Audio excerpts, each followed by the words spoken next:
পদে আছে, মানে আমাদের শুধু স্বপ্নটাই দেখিয়েছে, স্বপ্নের সঙ্গে কাজের তো কোনো মিল হয়নি। সেই জন্যে সরকারের কাজের সঙ্গে মিল হয়নি। আমাদের নওশাদ সিদ্দিকী গুলিয়ে যাচ্ছে চর্চিত বিষয়। আর সেই ভাঙড়ে দেখছি যে আপনাদের অধিকার সমাবেশ নিয়ে আজকে বৈকালে একটা সমাবেশ আছে। অন্যদিকে দেখছি যে ভাঙড় 1 নম্বর ব্লকে ক্যানিং পূর্বের বিধায়ক এমএলএ শওকত মোল্লা, তিনি আবার পরিযায়ী শ্রমিকদের উপরে যে অত্যাচার হচ্ছে তার জন্য তিনি একটা প্রতিবাদ সভা করছেন। কি বলবেন?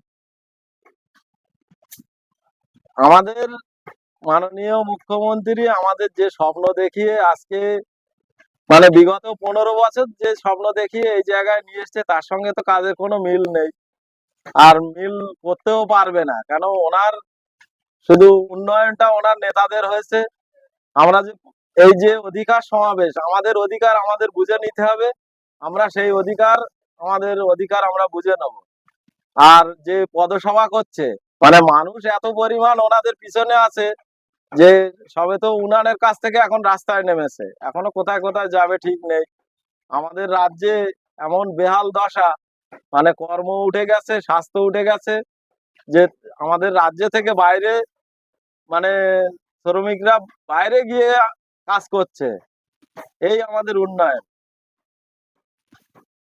জি, 2026 আগত প্রথমবার এখান থেকে আইএসএফ দল প্রতিষ্ঠিত হওয়ার পর এখান থেকে ভাঙড় থেকে এমএলএ নওশাদ সিদ্দিকী তিনি এখান থেকে এক চান্সে বার হয়ে গিয়েছিলেন।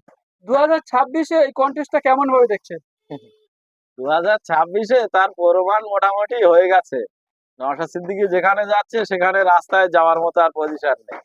শওকত মোল্লা নেড়ি কুত্তার মতো ওই ক্যানিং থেকে লোক আনতে হবে, ওই বাবারে মারে করে আবার পালাতে হবে। শওকত মোল্লা কোনো একটা অঞ্চলে, মানে সেই বুথের বা সেই অঞ্চলের লোক নিয়ে কোনো সমাবেশ করুক, তবে তো বোঝা যাবে।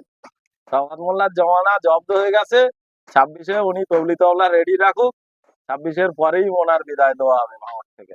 তাহলে আপনি বলতে চাচ্ছেন তিনি কি বহিরাগত লোক নিয়ে মানে মিটিং মারান করছেন? হ্যাঁ, বহিরাগত তো। ক্যানিং ক্যানিং বা হাড়োয়া আরো বিভিন্ন বিধানসভা থেকে লোক না আনলে এখানে ওনাদের কোনো প্রোগ্রাম সাকসেসফুল হয় না। সাকসেসফুল একটা প্রোগ্রাম করিয়ে দেখাক, আমাদের ছেলেরা থাকবে, সেখান থেকে আধার কার্ড দেখিয়ে এখানে মিটিংয়ে অংশগ্রহণ করুক, আর আমাদের মিটিংয়ে ওনারা দেখুক প্রশাসন নিয়ে যে বাইরের লোক আসছে না এলাকার লোক আসছে। সেটা দেখলে পুরো জমানা জব্দ হয়ে গেছে, সেটা পরিষ্কার হয়ে যাবে। বেশ, ধন্যবাদ।